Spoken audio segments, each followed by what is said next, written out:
əxlaqsız bir qadın həyatını dəyişirsə, onunla ailə qurmaq olar, yoxsa ehtiyat etmək lazımdır? İnsanların tövbə qapısı Allah tərəfindən tövbə qapısı insanların üzünə açıqdır.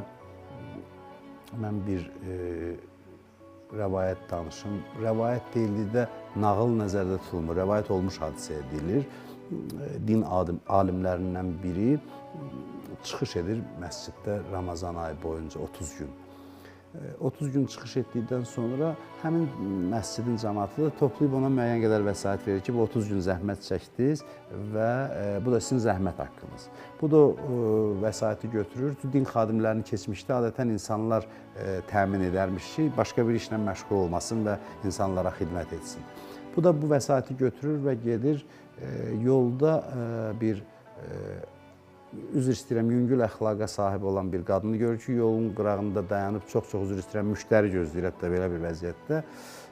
Bu deyir ki, mən istəyirəm ona yaxınlaşım. Yanındakılar deyir ki, ayıbdır, o hara, siz hara, dini geyimdə, ruhani geyimində.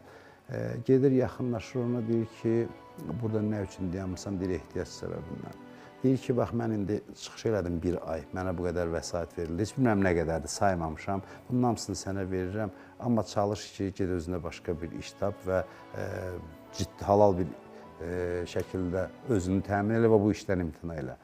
Deyir, ona verir, heç saymamış nə qədər olduğunu da bilmədən verir və bir müddət sonra müqəddəs məkanlardan birinin ziyarətinə gedir və görür ki, həmin xanım artıq dinə, imana gəlib və həyat yoldaşı da var yanında. Ona gəlir, ağlaya-ağlaya minnətdarlıq bildirir ki, siz mənim həyatımda dönüş yaratdınız, tam həyatımı dəyişdiniz. Təbii ki, bu insanların öz seçimidir.